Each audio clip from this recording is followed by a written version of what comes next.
extra money if you can save on the food. Is that you don't gotta worry about anything. It's a straight salary. Boom, take it or leave it. Just perform. To the person there, they get hurt, they get this, they get that. You are gonna be paying because you are liable for that. They are living in your house.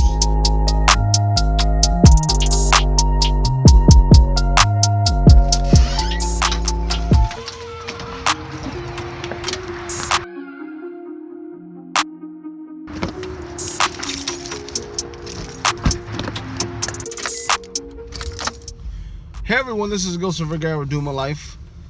Welcome to the channel. Thank you for watching. If this is your first time, please consider subscribing, throwing up that like, and commenting down below. If you are new to the channel, I basically vlog, do some lifestyle stuff, reviews, and talk about business. And I'm a small-time entrepreneur. Hopefully can retire early. That's pretty much the goal of everything right now. Today I'm going to talk about how pay goes in the Philippines, as far as how certain local business people pay. Hopefully it brings value to you, so we'll see what happens.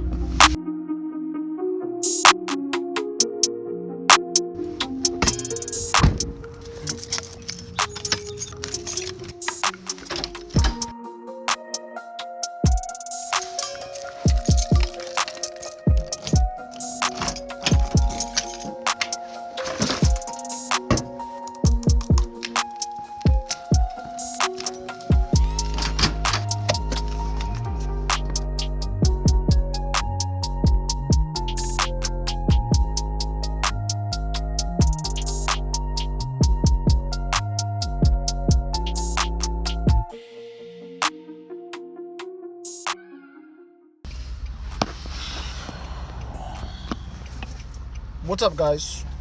I am on the road trying to get as many guys as I can, shadowing them and checking out job quality. So hey guys, so I just wanted to make a quick opening to this video, since it just popped in my brain, and I want to try to document everything so I don't have to think about it later today, because I might be inundated with things.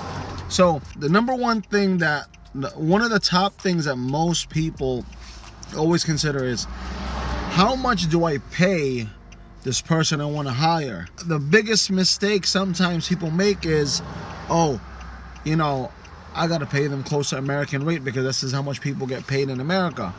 But it might be a bit too much, because you're letting out American money, but it's being spent in the Philippine economy. It doesn't make any sense. You have to really familiarize yourself with the current pay, scales there in the Philippines, or wherever you are, in whatever country you are. That's common sense. Pretty much what I have learned in the Philippines, basically two types of pay scales for non-professional, not really non-professional, but people that are not really working in the cities and things like that, because then there you are strictly mandated to pay the daily rate if and when you conduct a business in the city. But there's certain loopholes for that, and I'll show you in this video. So as I said before, there are pretty much, from what I have seen, encountered, done, there are two pay scales.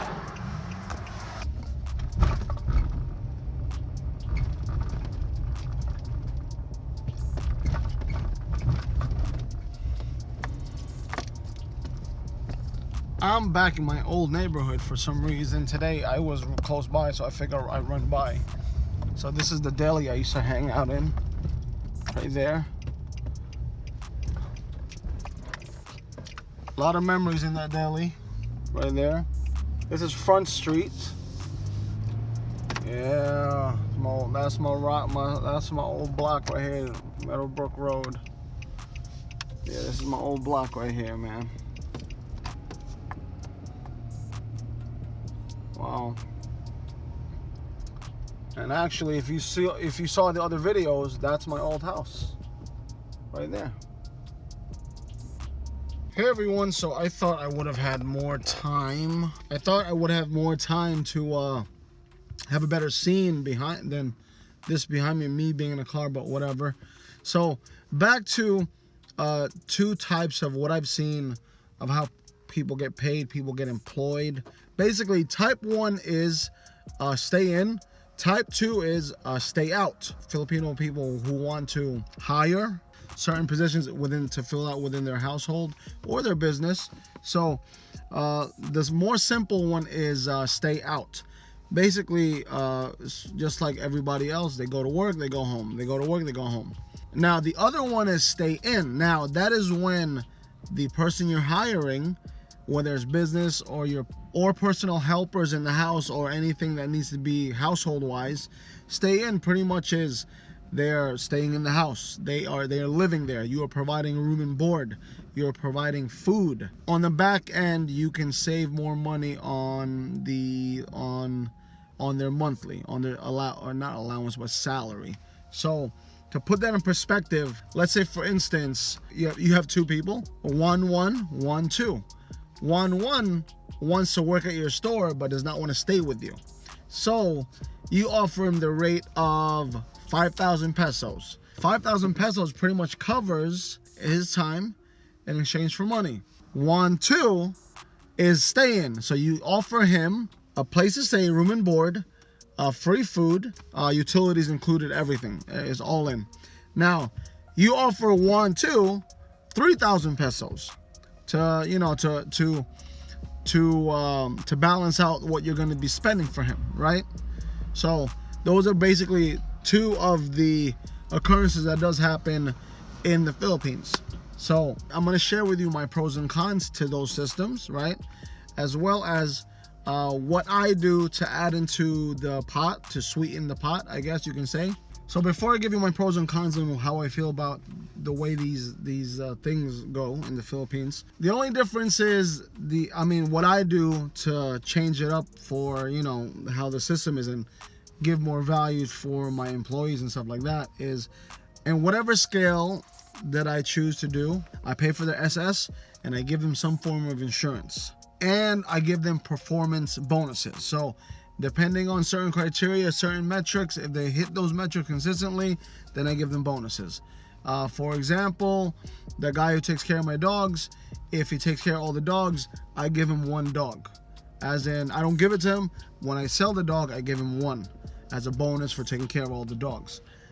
That's something that I do, and you have to understand, what I do is I balance everything out. Like for instance, if I'm employing you and you're going to one of the stores that is very close by in town, I already know how much it's going to cost you if you had a job in the city. Your transportation, your food, your this, your that. So I weigh that in and I tell them this is what I have to offer you, like it or not. Usually, the turnover, I'm gonna say the turnover is at least under 40%. I have had employees for a good number of years already, so so I guess I'm doing something correctly. A lot of the time is how you treat them, how you treat your coworkers, because they are coworkers, how you value them, how you appreciate them. A lot of that is, that's, if you don't have that, you lack that, you're going to fail.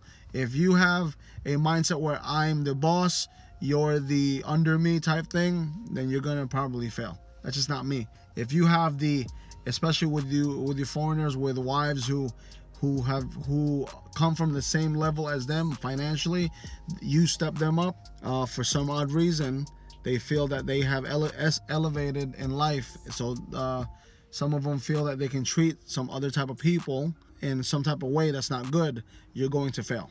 If you are a foreigner who has had menial jobs and you move to the Philippines and then you take out what your bosses, your superiors out on your people because you've never been in a role of you've never been in a manager role, you're not empathetic and things like that, you're going to fail.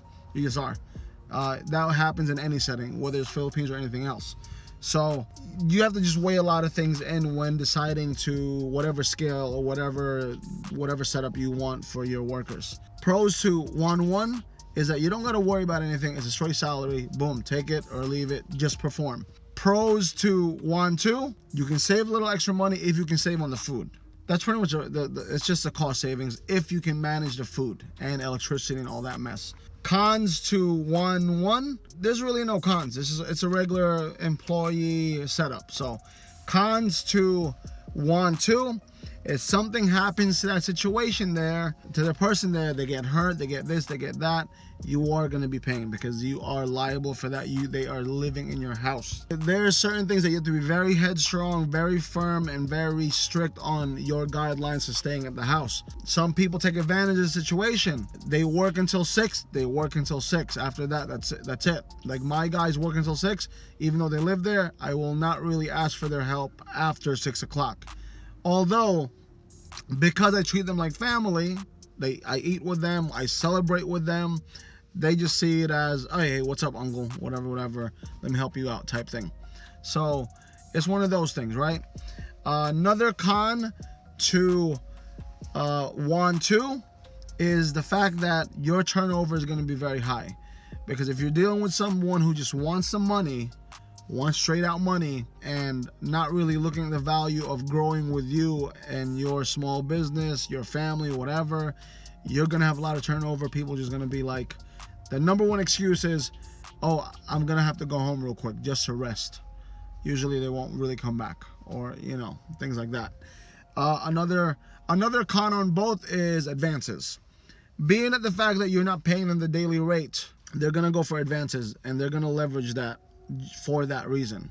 As far as labor laws, I don't really go into that because my thing is, and the good thing about the Philippines is a lot of things are negotiable as long as you're not abusing them, not like beating them up, overworking them. Everything should be fine, right? Everything should be fine. I've never had no issues, fingers crossed. I always treat, and this goes back to that book that I read, Red Shoe Living. It just reaffirmed me, right? When you treat people who are quote unquote beneath you when it comes to the socioeconomic status, if you treat people quote unquote beneath you as your equal, then you really have nothing to worry about, because they respect you because you're looking at level with them, eye to eye with them, opposed to looking down. That's one thing you have to consider. A lot of the issues that arise from taking people on as your employees, whether it's in the city or in the house setting, is one, you don't set the expectations, and you don't set the boundaries, right? You don't set the boundaries, as in, like me, my guys know I joke around with them, but it's only when I joke around with them. They will never openly just joke around with me or whatever. It just doesn't happen because I've set the boundaries, whether I did it on purpose or it's just the way I am. Usually it's because of the way I am. Even though we just have that mutual respect. But I ask about their family, as I'm always inquisitive about what's going on with their life. Like, hey, how's everything going? Like, oh, whatever. Oh, I love that new bike you got there, whatever. I do things to make sure that I know, or I hope they know, that I appreciate them and their services. Because good work is really hard to find. That's number one. Moreover, good work and trustworthiness is super hard. So whenever I see that in someone, I pretty much treat them like kings and queens, because it's just hard. You know what I'm saying? Like, for example, in the Calendaria, I must have went through maybe over 10 people just to serve the food. Taking care of my dogs, more than 8-9 people just to take care of my dogs, because my dogs are like my kids. Plus, it is within itself a revolving business, and those are assets outside of them being my dogs. So I got to protect those assets. And they're living just like my pigs and like my cows and my goats. You need someone with that extra hand of, graciousness, passion for these things.